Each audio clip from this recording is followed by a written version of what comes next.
Somewhere over the rainbow,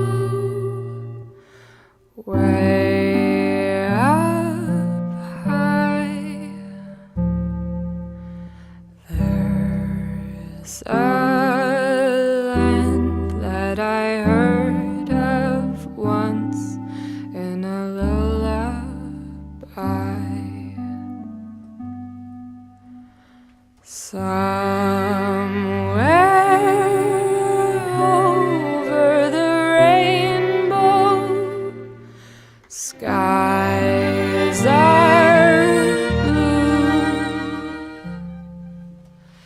and the dreams that you dare to dream really do come true. Someday I'll wish upon a star and wake up where the clouds are far behind me, where troubles melt like lemon drops away above the chimney tops. That's where you'll find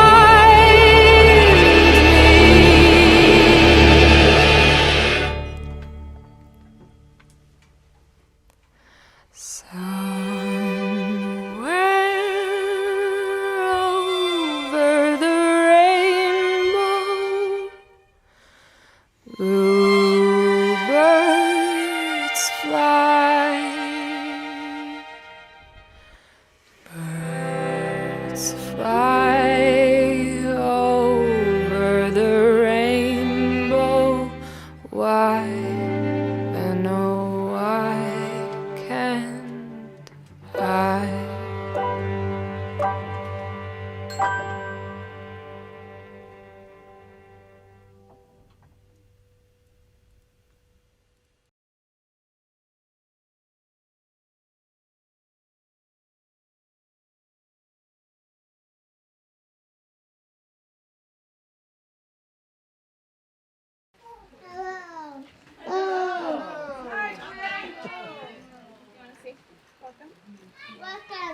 Thank you.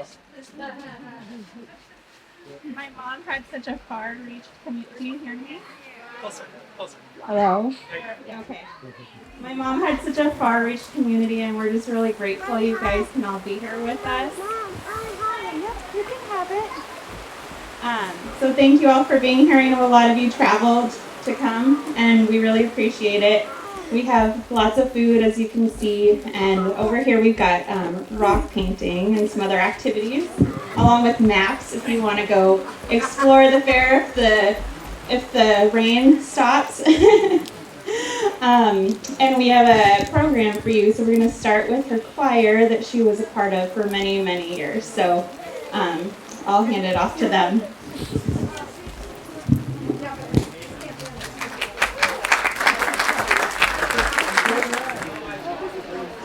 Well, good afternoon, everybody. Yeah. Can you hear me okay? No. Maybe not. Can you hear me better now? That was louder than I thought it was going to be. Okay. Well, it's an honor to help celebrate Gweneth with the Eugene Peace Choir. Gweneth sang with the Eugene Peace Choir since the 1980s. She was our longest running member.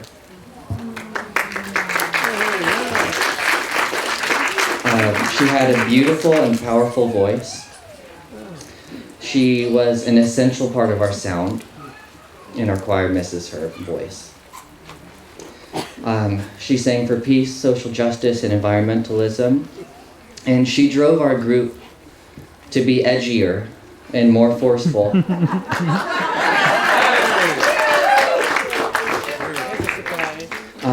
And that also drove her to form a small subgroup called the Free Radicals. And they performed here. And the song you're about to hear was one of their songs that was written by another member of that group, Larry Dauberstein. who's also passed away. Gwyneth's harmonies in that song are directly incorporated into our arrangement, so you can hear her voice in our version right now. The song is called We Are Community.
Hi, I'm Lizette Ewing. I've known Gweneth since 1990, and we did art and performance at the Oregon School for the Blind, and we've been besties ever since. And I've known John Luke his whole life. I've had John work on our kitchen and on our rentals, and it's just hard to know she's gone. She touched so many of us in so many different ways. And she really knew, like the owl, how to spread herself and how to just touch people's lives, get connected in with those group or that group. She was amazing that way. So I'll be kind of the facilitator and the MC for today, and I will introduce the next person, Mary Lee Turner, who's going to carefully get up on stage. Okay, where's 4A when I need him? And you think I'm kidding? Right. You got it? You want more help? I'd like another help. Another help? I can help. I'm part of 4A. Oh, yay! I will push your ass up. Ready, set, Oh! yay! All right. Woo-hoo. Yay! All right, so I hear what you have to do with this mic Okay, is wait. be behind the speaker. Where do you want to go? I'm gonna take my coat off. You want to stay in the center? Wherever it is good. But I don't wanna Yeah. step down. All right, Okay, there you so. go. I'll take this, and I'm going to be behind you so you don't. Okay. Hi there. Hi. Am I holding it right? Yes. Okay. Well, my name is Mary Lee, and when Gweneth got to know me, it was McGuire, and then it moved to Boomer, and then it went to Allgaier, and then it went back to Turner. So I've known her since she came to Eugene. She was a client of the Commission for the Blind, and I was her teacher. And God, did she hate me. Because I expected and I demanded good work out of her, and I got it. So we've been, anyway, what can I say? I'm going to share a song that I learned when Gweneth and probably Lizette created a day camp for young blind children with autism.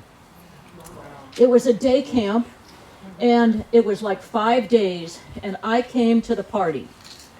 And most of the party consisted of us singing this song for every camper. So when you sing it 25 times, you learn the damn thing, right? And I have been singing this ever since. This is a song by Red Grammer, and it's called The Angel Song. And what I'm going to do is I'm going to sing it through once, and then I'm going to change the words, and I'm inviting all of you to sing it with me. Because isn't that what Gweneth would do? Yeah. Okay. On the day our Gweneth passed on our day when Gweneth passed on the day our Gweneth passed on, the angels sang, and they sang on, and they danced. Now you're supposed to grab the hand of somebody next to you, and they danced, they smiled, and raised up their hands on the day our Gweneth passed on. Now I'm going to change the words, and we're going to sing on the day that I passed on. Not me, but each one of you. Okay? So please take this song in, and if you're like me, I sing it whenever I get a chance. I sing it to people I know. I have people I know call me and have me sing it to people they know. I sing it to people on the bus, on the airplane. I don't care, because I love it. No, on the day that I was born. Thank you. Yeah. Just checking. Good question. Yeah, that was good. Thank you. See why Gweneth hated me? On the day that I was born, on the day that I was born, on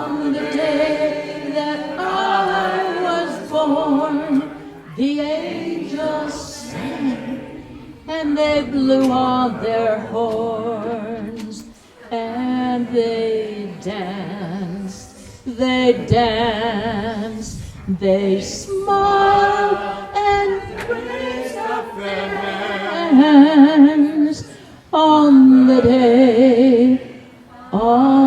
day that I was born.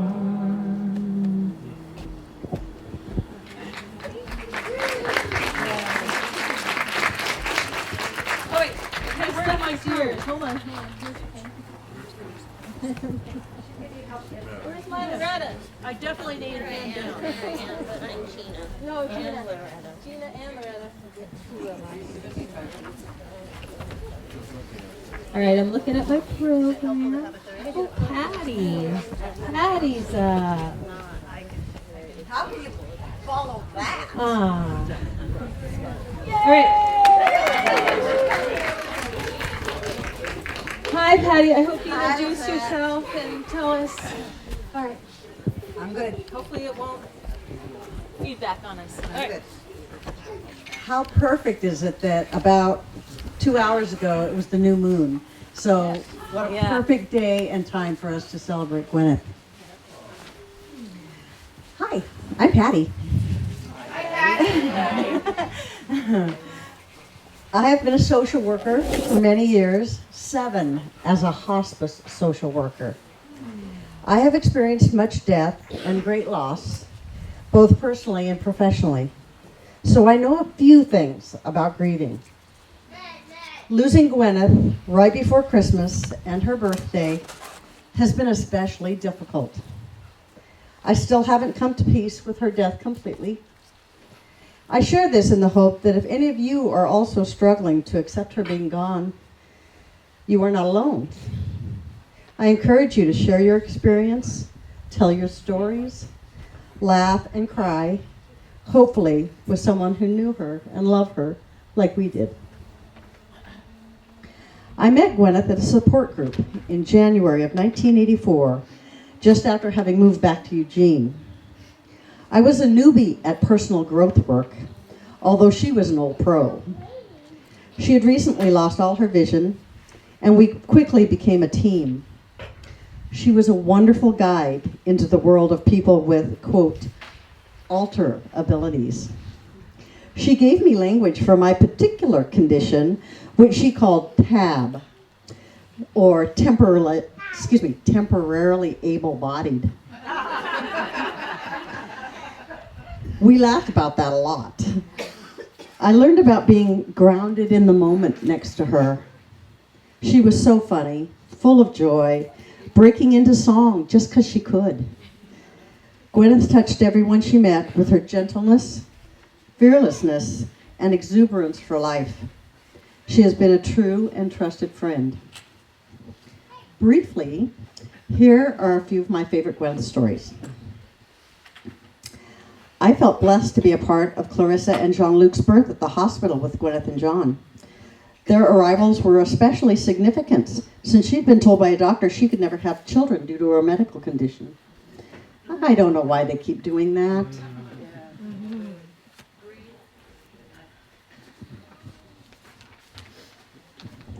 My 18-year-old daughter did her senior project on working with people who have disabling conditions. She has an uncle who uses a wheelchair and some cousins who have cognitive challenges. After shadowing Gweneth for 2 days, trying to keep up with her, she came home exhausted and in awe of Gweneth's energy and spirit. I will never forget the first time we went shopping together. We were at St. Vinny's downtown, and she took up position at the start of the long row. She instructed me to walk beside her as she ran her hand down the row of clothing, stopping when she felt something that spoke to her, and I would describe it in detail. She had a vivid sense of color, remembering subtleties of shade, brilliance, and hue. And of course, many of us know she also read large print as a child. Even when I entered the house without saying anything, she knew it was me by the cadence of my heels on the kitchen floor. She excelled with things most of us never even think about. Last and not least, my personal favorite story. I came for a visit one day to find 2-year-old Clara May crouched behind a door, perfectly still and with a finger over her lips in the universal sign for she had figured out by being very quiet, Mommy couldn't hear the bells lovingly attached to her clothing. Thusly, not knowing where she was. I have a perfect image of that scene in my head.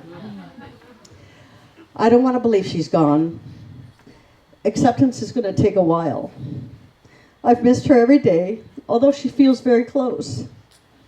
She will definitely live on me as a shining thread in the fabric of my life.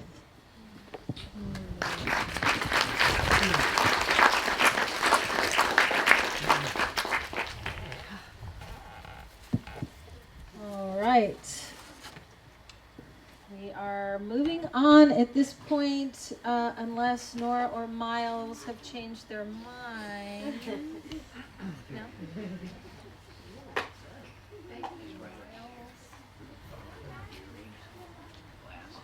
Do they want to do it? Oh, you don't have it with you? Okay. All right. Well, you could still, do they want to come up and just say hi again? And no, okay. Don't be shy if you want to. Jump on up here. Okay, so that means we're going to move on to music by Jeffrey.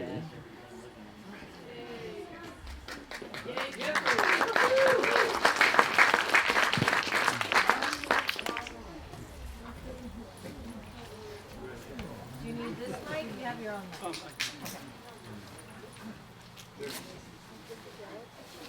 We'll start with the Galaxy.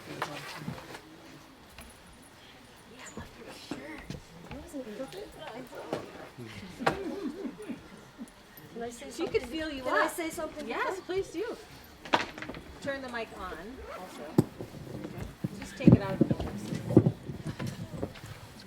I'm Loretta, and as we all know, Gweneth was quite the inspiration in all of our lives. I met Gweneth through Peace Choir, and I started late with Peace Choir is when it totally had divorce and went off to in accord. But she was such an inspiration, and I'm pretty caught up with 42 Acres, trying to keep up with it. Right during the country fair, she'd always say, "It's a psycho-spiritual rejuvenation. You gotta be there." And she was right every single time.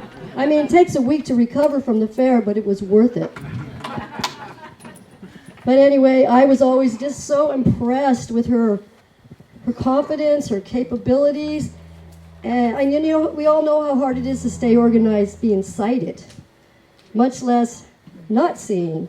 And I said, "How do you know how to do all of this?"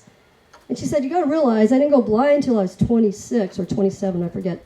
But she took blind school, and they taught her how to use wood tools like the table saw." And I was like, "Really? Wow." So I wanted to feel what it's like to be blind, and I had her blindfold me, and we went across Olive Street, and I was just terrified. But everything she did, she was so organized, being a Capricorn, so grounded. I think of her as our rock, but she was also our star. So she indeed was a rock star. Anyway, we're going to sing one of her favorite songs, and I'm kind of jumping in impromptu here with Jeffrey, who created a CD with he and her of one of her favorite songs, the Galaxy song. So I'll try not to mess it up because we got very little time to practice. We had a whole 5 minutes. Yeah. Still use that Do you one. want the mic? You need the mic. No, I've got one, so you can use that one. Well, I don't want to like overpower, but do the introduction with the mic. Oh, you have it. There we go. I understand. All right. I had to be ready. I was Okay, get just centered here in the universe. You want me to turn you down? No. Is that all right? Okay, I thought you didn't have one. Whenever life gets you down, Mrs. Brown, and things are hard and tough, Gweneth loved this line. When people are stupid, obnoxious, and daft, and you feel like you had quite enough,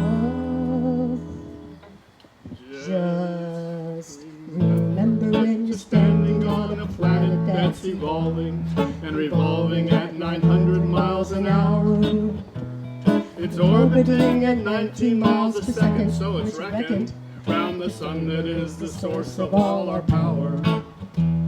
The sun and you and me and all the stars that we can see are moving at 1,000,000 miles a day in an outer spiral arm at 40,000 miles an hour in a galaxy we call the Milky Way. Now the galaxy itself contains 100,000,000 stars. It's 100,000 light years side from side. It bulges in the middle, 16,000 light years thick, but out by us it's just 3,000 light years wide. We're 30,000 light years from galactic central point. We go round every 200 million years. And our galaxy is only one of millions and billions in this amazing and expanding universe. Now the universe itself keeps on expanding and expanding in all the directions it can whiz. As fast as it can go, the speed of light, 12 million miles a minute, and that's the fastest speed there is. So remember when you're feeling very small and insecure, how amazingly unlikely was your birth. And pray that there's intelligent life somewhere out in space. You're up there, Gweneth. Down here on Earth. But light now, there are stars in the sky. It's one of them now. Light now, it's a good question why, but you don't know the answer, and neither do I. So meanwhile, let's just all lighten up and remember that you're standing on a planet that's evolving and revolving at night. It's orbiting 90 miles a second, so it's reckoned round the sun that is the source of all our power. The sun and you and me and all the stars that we can see are moving at 1,000,000 miles a day in the outer spiral arm at 40,000 miles an hour in a galaxy we call the Milky Way. Yeah, sing it again. In an outer spiral arm at 40,000 miles an hour in a galaxy we call the Milky Way.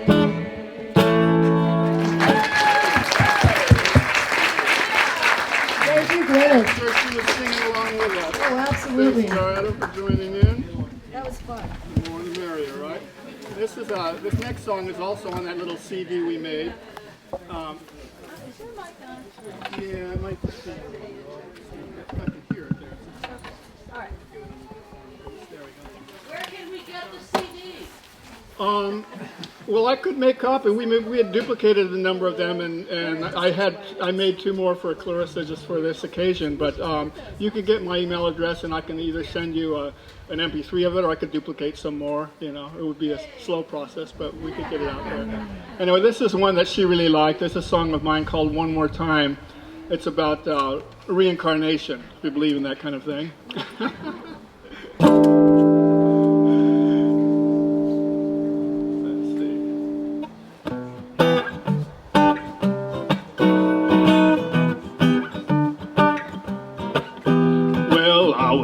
Free in outer space, hanging out without a face, taking a break from the cycle of birth, reminiscing about my times on earth. I had some good times, sure enough, but it wasn't all just peaches and fluff, no.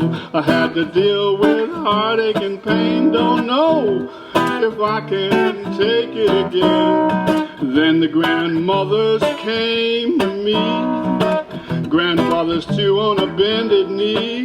He said, trouble below, they could use a hand, and a heart that's good, you understand. Well, I took a good look and I started to cry. I just don't get it. Why?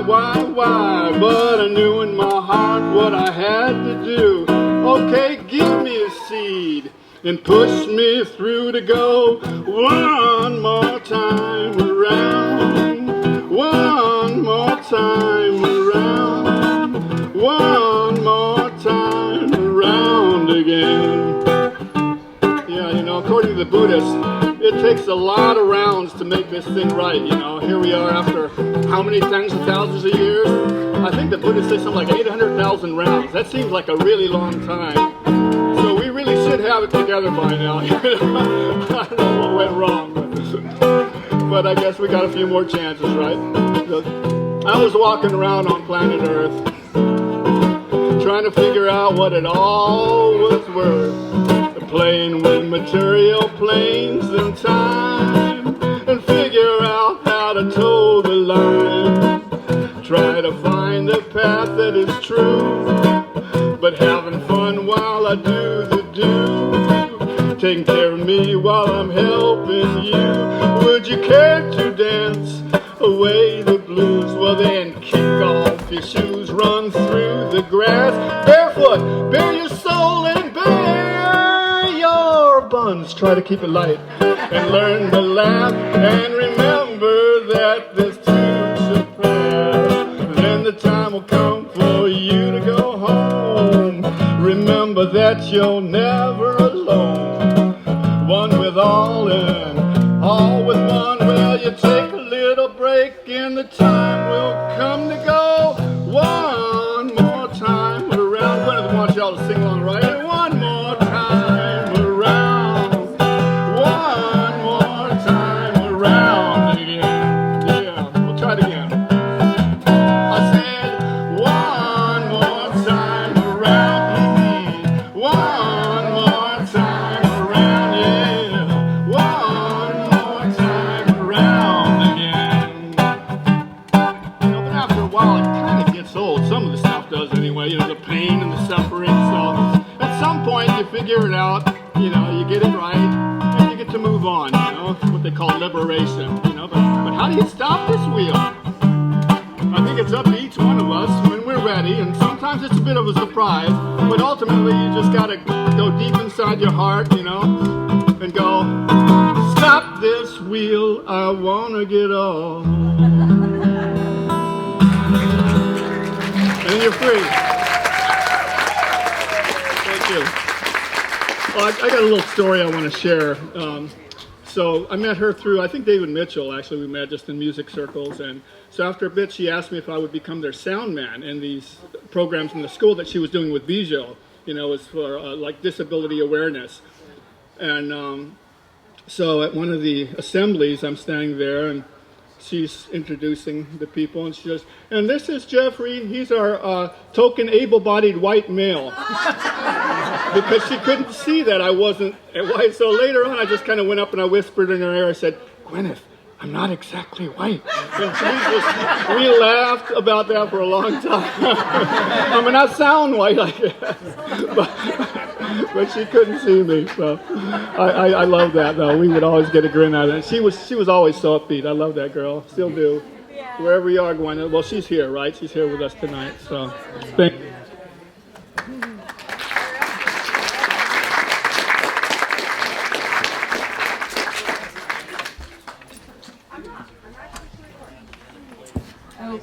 Okay. Cameraman, we're going to have focus on Leslie right here. Meredith. Sorry. You're going to have to introduce everybody so we can tell you all apart. There's quite a group of sisters. This got all tangled up. Hold on. There we go. Hi, can you hear me? Yes. I'm Meredith, and I am the oldest of the 6 children of Roger and Sheila Van Frank. And Roger is with Gweneth about 9 years ago, and Sheila is sitting over there in that little tent. She's 96 and she's doing great.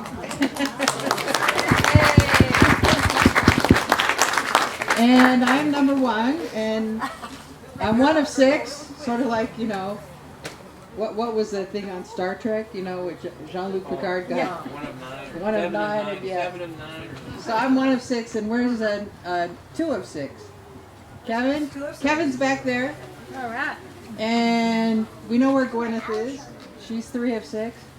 Leslie's over there. There she is. And Allison's over there too, I think. And Megan. Where's Megan? She's over there too. All right. I think in the Aussie hat. So I've probably known her longer than anybody here except Mother. And she was my baby sister. Let's see, I think I was 3 when she was born. And she was always a challenge. Sometimes she was a real pain, but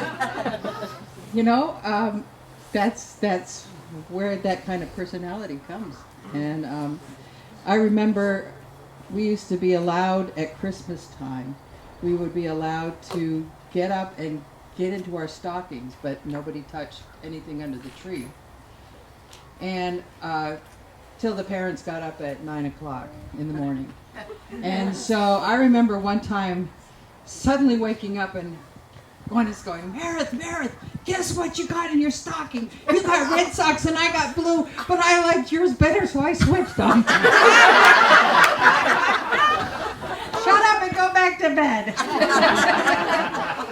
I just found out that happened more than once. And not just to me. So, anyway, that was interesting. That's kind of our experience of Gweneth. And then I remember that she was very much interested in Star Trek, as you can imagine, because we just heard about the galaxy. She taped it. She was one of the people that got one of those first little tape recorders, and she taped a song. So, you'd wake up and hear, la, la, la, la, la, la, la, la. Every morning, you'd hear Star Trek going. And then they sent her off to camp somewhere, I think in Colorado someplace, and she was gone a week. And we came back and she had decided she was from Mars, and that when she grew up she was going to be a chicken farmer in Hawaii. She didn't make it to Hawaii, she made it to Oregon. So this was kind of our experience of growing up with Gweneth. Let's see. Then at some point she went to blind school in Boise, I think. Yes. And then at some point, I think she was out at what she called Devil's Elbow, but what it says on the map, it says Heceta Head Lighthouse. Yeah. And she told me that's where she decided to stay in Oregon. Oh. And looking at that place, just on Wednesday we were there, and I said, I get it. I really get it. And so she moved to Oregon, and she took care of 3 little girls, Tina, Alicia, and Billy Joe. Yeah. And then she married... Yay! Yay, Tina, Alicia, and Billy Joe. This is Billy Joe. Hi, girls. Alicia couldn't come and she's very upset, but hi, thank you. Send her our love. I will. And so then she met John and married him, and we have Clarissa and Jean-Luc. So they're here. I don't know where Jean-Luc is. Jean-Luc. There we go. There we go. And then after Clarissa got married, she was raising Miles, Nora, and Quinn. And she just loved them. And my thought about her was that she had fierce opinions. No. She had fierce love. Yeah, seriously. There are times I had to just cut it out, lady. I don't want to talk to you anymore. She's amazing. That's all I can say. She had so many friends and family, as you can see. And the last story I want to tell was about our cousin Alan. who he was about the same age as Gweneth, and we were all young teenagers, and I was, I think, moving into my 20s, and Alan was 15 and he died. And he and Gweneth were extremely tight as growing up, and it broke her heart that he died. And she told me she had a dream, and she said, I was in a pagoda. I thought that was odd. But it was dark inside the pagoda. And Alan came and took her hand and said, come on, Gwen, let's go out and look at the garden. And she's like, you know I can't see anything. Come on. He said, let's go look at the garden. He took her out, and they flew around the garden like Peter Pan and Wendy, you know. And I can't help but feel like that's kind of, I hope that that's where she is now. Wow. So, that's all I had to say.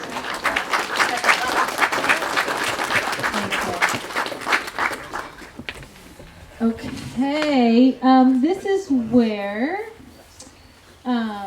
we're just going to kind of have an open mic. Whoa, wait a minute. Hey. No, sorry. Oh, Leslie, oh my gosh, sorry. I put you guys in one lump sum. All right, now wait, you're number 4. 4 of 6. You're 4 of 6? I'm number 4 of 6. I don't know that I can get up here by myself, unless I do this. Okay. That would be a Gweneth move. Yay! Okay, here you go. Okay. I'm Leslie. Nice to meet you all. Meredith went through an awful...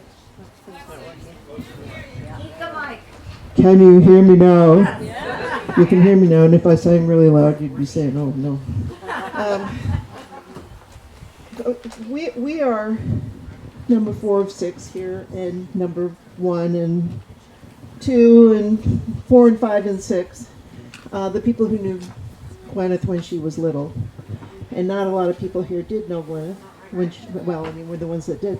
Not a lot of people knew Gweneth when she was sighted, and we did.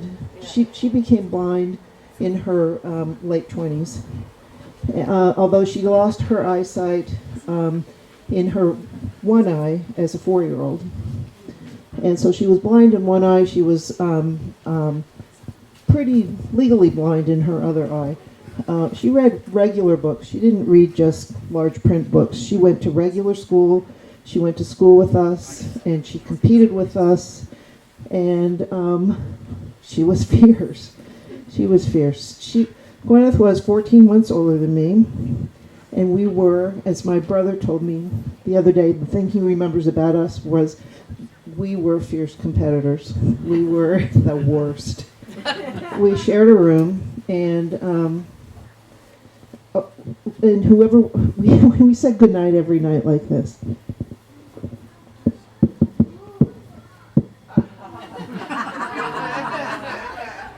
And then the other person had to follow that up with,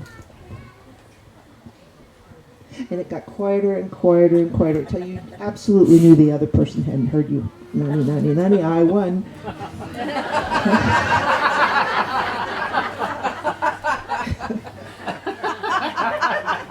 I really miss that. Gweneth and I, we played dolls. I remember playing dolls with her, and I remember playing dolls with her when we were too old to be playing dolls together. And we both said, oh, so what? Let's just play dolls together. We both had chatty Cathys, and we pulled their strings till they were broken, and I don't know who, all the baby boomers here who remember chatty Cathy, but Saturday mornings we were required to clean our rooms. That was the day we spent cleaning rooms. And she and I shared this room, and it was a pod on a space station. So the playroom in the outside was the rest of the space station, and we had to keep our own pod clean. This is all Gweneth. None of this was me. I loved it. We did a lot of superhero things. We wore towels around our necks and leapt off things. She wasn't supposed to be leaping off things because of her eyes. We did anyway. I wasn't supposed to hit her when we got in fights. We wasn't supposed to hit her in the face, but every once in a while. I didn't make her blind. let's see here. Star Trek. Meredith mentioned Star Trek. Oh, Gweneth loved Star Trek. And Gweneth loved Star Trek so much that it was her television show. It was no one else's television show. And she sat in front of the TV like this, with her head in front of the TV so nobody else could see what was going on. And this was back in the day when there were no VCRs and you couldn't see them again. You got to see it on one day of the week and that was it. And she hogged the television. That's Gweneth. Gweneth was 14 months older than me, and boy, those 2 months that when she was 2 years older than me. Well, Gweneth didn't quite make 67. She died just before her 67th birthday, so she died at 66. And I turned 66 this year, so I finally caught up with her. Yay, Leslie. It's terrible. Still competitive. Still, incredibly. So let's see here. These are just random thoughts that I've had over the last little while. This is food that Gweneth liked. She liked ketchup. Her youngest grandson loves ketchup, and he was eating it the other day with his finger going like this. And then he started doing like that. That was Gweneth all over again. She loved popcorn, potato chips. There's another thing. Star Trek was hers. Potato chips were hers. We were not allowed to like potato chips. She liked, this is, who reminded me of this the other day? Pickle sandwiches on white bread with Miracle Whip and hickory smoked salt. Wow. She taught us how to do that. And I kind of liked it. And Cheese Whiz. Cheese Whiz was another thing that... when we got older, our mother went back to work. She taught school, and she turned over a bunch of the chores to us. And most of us didn't like cooking, but Gweneth loved to cook, and she was really a very good cook. And she made sweet and sour pork for us, which was one of my favorite dishes. She made Mexican chicken, which was this, I don't think she made it up, but it was this breaded thing that was very, very elaborate and delicious. I miss that. Let's see. Her tiny feet. Her feet were so much smaller than mine, and boy, did she lord that over me. My feet are small. And so her grandson Miles is now wearing her Crocs. He's 8. He's size 8. He's 8 years old, and he's now wearing her old Crocs. Let's see here. One thing that she gave me when she moved away 40 years ago, because it's been about 40 years ago, when she moved away, she gave me a fern that still lives in my kitchen, and it's huge. It is gigantic, and I think of her. I think of her often every time I water it. Okay. Gweneth was very dramatic. Gweneth? Really? No, not her. No. She one time, after she went blind, she had prosthetic eyes that she decided to teach my children about, and she took out her eye while they were all kind of sitting around watching, and my daughter Jill, who's standing over there in the back, she fainted. She's like, Oh, a doctor. Jill's a doctor now, but it's so let's see here. I asked Gweneth one time what it was like to be blind, and did you just see dark stuff out there? Was it? We all close our eyes. Well, those of us who are sighted can close our eyes, and then you see darkness, or you see spots, and I just wondered what that was like. And she had gone from being sighted to being blind, and so she could answer this question for me. She said, "Look out your elbow." I said, "What do you mean?" She said, "Look out your elbow. That's what it's like to be blind." Looking out your elbow. Yeah. So, it was real. I thought that was amazing.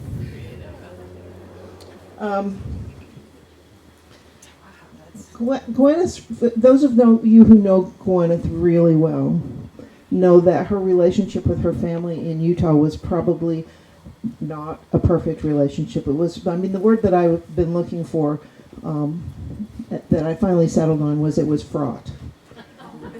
And we didn't understand each other. I think neither of us on either side took the time necessary to sit down and understand each other.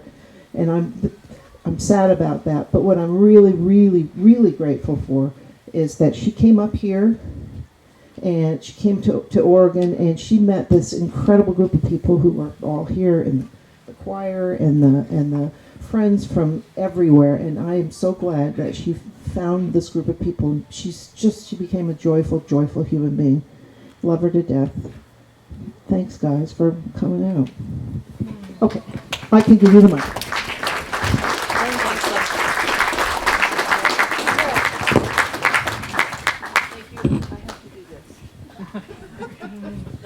We have 4A. Who can help her?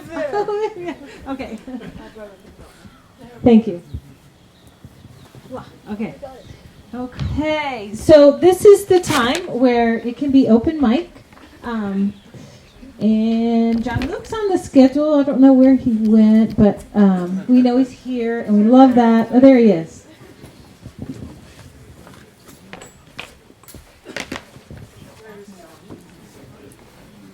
And then after John Luke speaks or says anything, if anybody wants to come up. Oh. Can we just say, here's John Luke. We had an awesome mom, you know that. She was awesome. All right, so if anybody wants to come up here at this point, we're just going to have the mic up here. I wish it was cordless, so you could just raise your hand. But we don't. So I don't know, we can just set it up here on the stage and we can face it that way. Does that work if people come up and just, it's hard to get on and off this stage. So if you have something to say, we'll just have the mic here. And you can grab it from here. Yeah. So.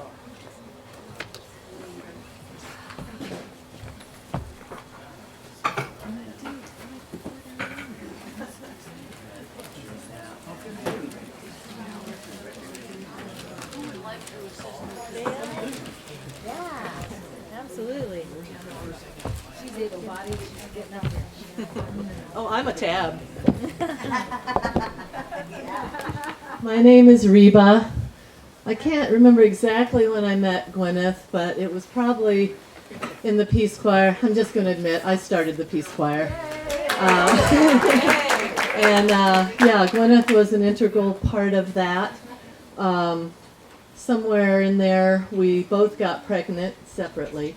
And our children were born, I don't know, Clarissa, a month or 3 apart. September 9th, my son Caleb, so really close together. We were first-time older moms, so we did that together. Gweneth would always come to the campfire we'd have in the community village, and just loved singing around the campfire on Saturday nights. We would sometimes get together to sing and maybe think about performing here and there. And she and I wrote a last verse to the song "Everyday People" by Sly and the Family Stone. I'm not going to sing the whole song, but you'll get the last verse because you'll know we wrote it because it's about tabs. Temporarily able-bodied people. Sometimes I'm right and I can be wrong. That's too high. Sometimes I'm right and I can be wrong. My own beliefs are in my song. A butcher, a baker, a drummer, and then makes no difference what group I'm in. I love everyday people. Yeah, yeah, yeah. There is a blue one who can't accept the green one for living with the fat one who won't accept the skinny one. Different strokes for different folks. and so on and so on, and Scooby-Dooby-Dooby. I am a tab, and you are one too. It doesn't matter what you think you can do. You're walking, you're talking, you're running around. Next thing you know, you're laying flat on the ground. I love everyday people. Yeah, yeah, yeah.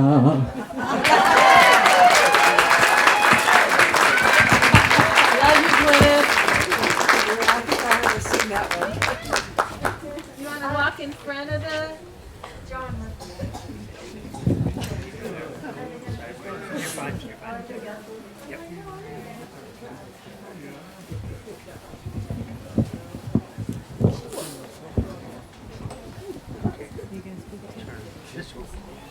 Hello, my name is Jean Marie. Hi, Jean Marie. And I met Gweneth probably 2 months after I moved to Eugene in '99. And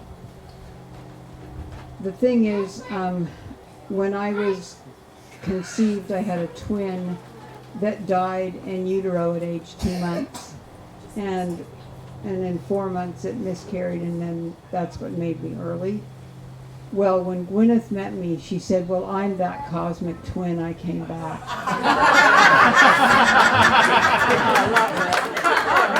And I swear, I think that's absolutely true. I mean, she and I got into so much trouble. And we did such outrageous things. I mean, she'd say, let's go for a walk. And I'd say, well, do you know where we're going? She'd go, sure, no problem. We were walking and walking and walking and walking. And one day, I called my former husband. I said, can you come and get us? And he's like, where are you? I said, I have no idea. And so there was a person going by, and I screamed, hey, what street is this? I mean, because who? Well, I had to know, and there was a person.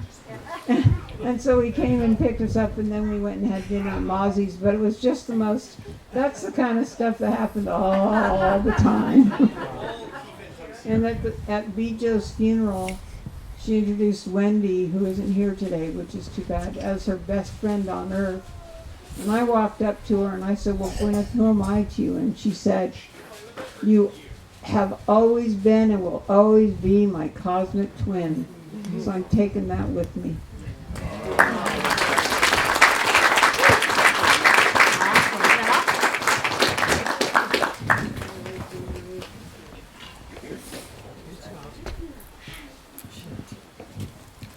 I was not prepared to do this, but I feel that need. I met Gweneth when I was 11 years old. Who are you? I'm Tina. Hi, Tina. Hi. Hi, Tina. Sorry. Yes, I am Tina. When I moved here in 1981, Gweneth was my mom and with my dad. And we are Tina, Alicia, and Billy Joe that you heard of earlier. We also have 2 grandkids from me and 1 grandkid from Billy Joe. So that's Amy, John, and Lyric, who are also her grandchildren. She also has 3 other great-grandchildren. She has Matilda, Logan, and Ruby. So she had a lot of kids and a lot of grandkids, and she even had some great-grandkids. So she had a lot of family and friends. But I just wanted you to know where I came from and where I met her. And that is, I stepped off the Greyhound bus in downtown Eugene one day. My parents were waiting for me. I had a cigarette in my mouth and a cigarette in my hand and an attitude in my mouth. I pretty soon learned that was not going to be the status quo.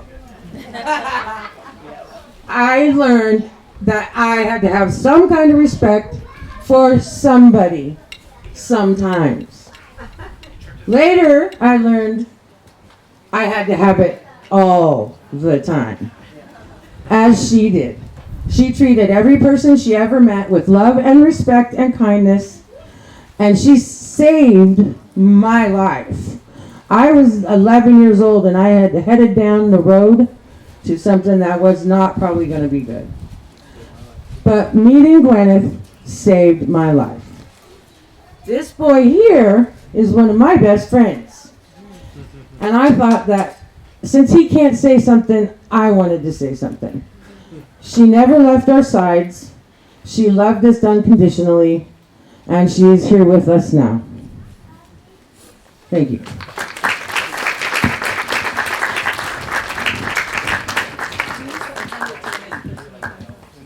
Anybody else?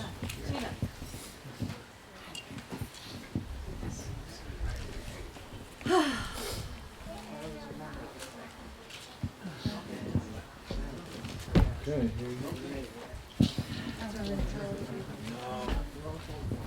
Thanks for coming, everyone. Oh, we have someone else? All right. Okay. Hey, how's it going?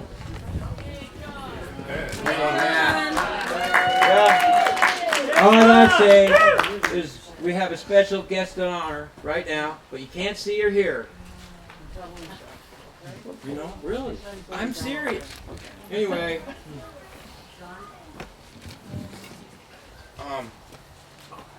You want your glasses? Yeah. Where are your glasses? Oh, they're right there. They're right behind you.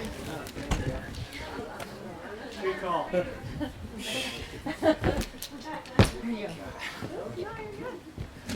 Okay, Gweneth is always proactive and lucky because she recognized she couldn't always control that.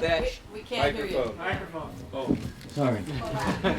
Start over again, John. Okay, Gweneth is always proactive and lucky because she recognized that she couldn't always control what happens to her, but can control the way she reacts.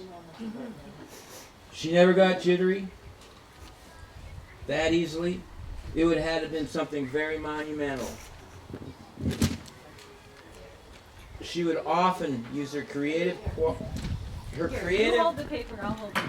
She would always use her creative, quietly and not so quietly rebellious streak to support the rights of others. She was always open-minded and generally tolerant of viewpoints of others. Excellent communication skills, open-minded, and generally she was generous, tactful with strong people skills. She could be highly individualistic, some really far out opinions and ideas, but very realistic. She could tolerate anyone. She would often say, "Be the rain down on the negative." Whenever it's a political battle, be the rain, you know, cheerful in all weathers. And she would often cross hostile territory to help a friend. But she was amazing. You know, I can't believe she's gone. It blows my mind. You know. It's really ironic when I say rain. Yeah, it just started raining. Yeah, be the rain. Be the rain. All right. Hey, I love everybody here. Normally I wouldn't say it. I'll say it once, and that's it.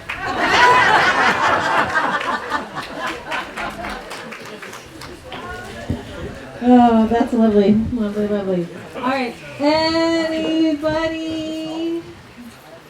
Is it time to eat more food and socialize? Oh, choir has a concluding song. Thank you. I'm not good at following the program, sorry. All right. Oh, and the clothes. Yeah, don't forget to go peruse her glorious stuff. Yes, yes, yes. I just want to say thank you, everybody. I'm Marilyn's husband. Katie's my daughter. And I'm grateful for our grandmother here.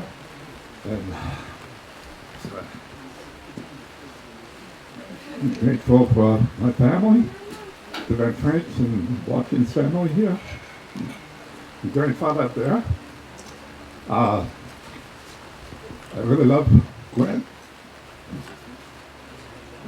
And I remember when she first met me. I think it was 1982, 83. When she wanted to see me. Yes. You know how she does that. She touched me and she went all over my face, and I just felt so much love from her. So just want to say, Godspeed, Gweneth. And what's the name of that song? Now the rain is gone, I can see clearly now.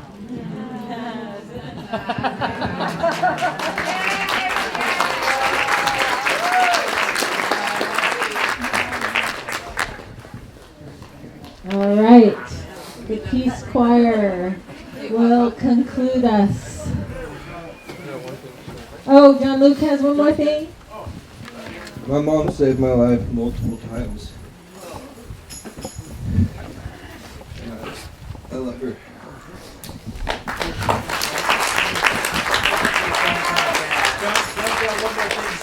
Okay, John has one more thing. I forgot I was going to tell a story. And one time she went down to see Jerry Brown. You know, she couldn't see him, so she walked on stage with her cane and accidentally got him between the legs. He turned around and gave her a huge hug, and all these cameras go off, and she's right here. Yeah. Oh, you hold this. Right here, and it was like crazy. But that, another time, and I've said this before,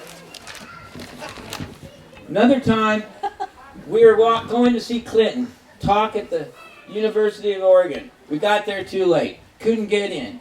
Door opened up on the very end, said, "Hey, you guys," because I had a stroller, she had a cane, and we looked like, you know, "Come on, you guys down here." And so we went up there, and they had we went where they had the wheelchairs, and we was right up there. And he came out like a rock star. People just hanging over like it was Jethro Tull or something, you know. And he came out there, and he did his speech, and when he walked by, she yelled. She said something to Secret Service. "I can't see him. I got to touch him."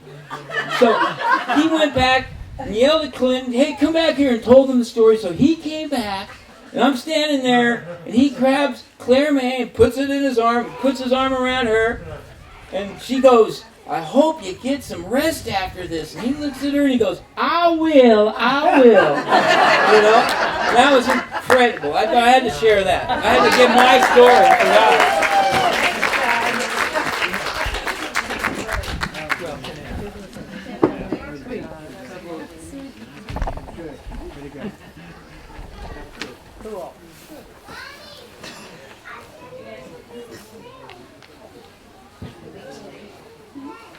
Well, the song we're going to sing now was chosen by Gweneth for us to sing this season, earlier this summer. It's called The Power of Kindness by Ma Muse.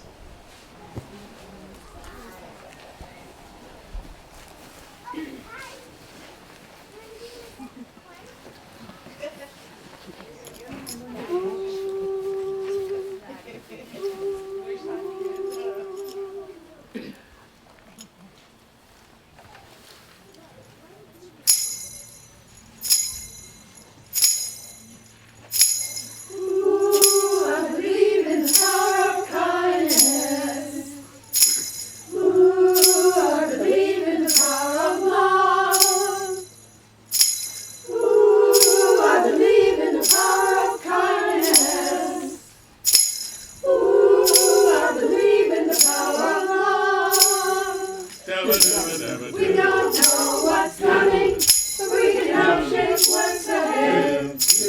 Kindness is our currency, the Commonwealth is in our hands. So oh, give a little, oh, give a lot, don't stop. Helping hand makes the world go round, there's more than enough. You, I believe in the power of kindness. Ooh, I believe in the power of love. Ooh, I believe in the power of kindness. Ooh, I believe in the power of love. Look out now, people, keep your ear to the ground. We are the river flowing, generosity abounds. So oh, give a little, oh, give a lot, don't stop. A helping hand makes the world go round, there's more than enough. Ooh, I believe in the power of time.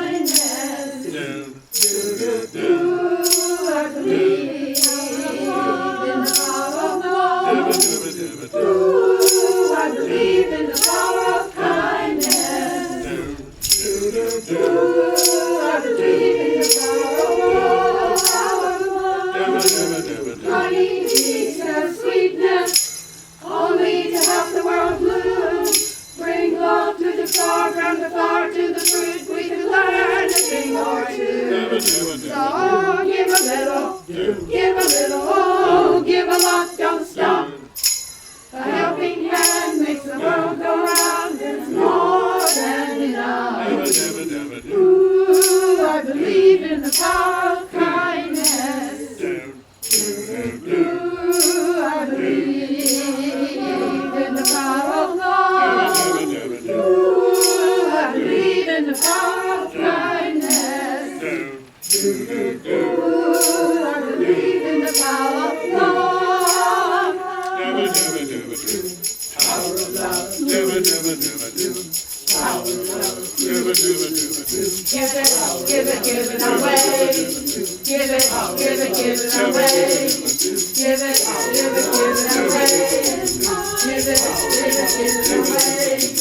Give it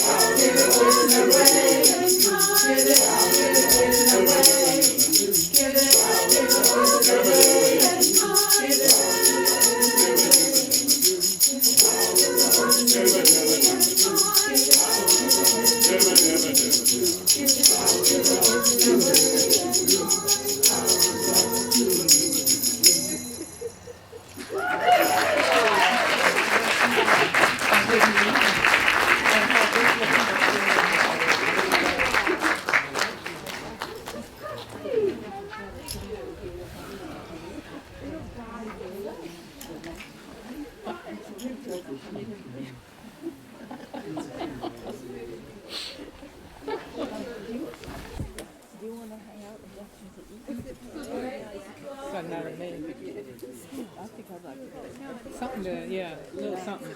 I don't want to hang around a long time.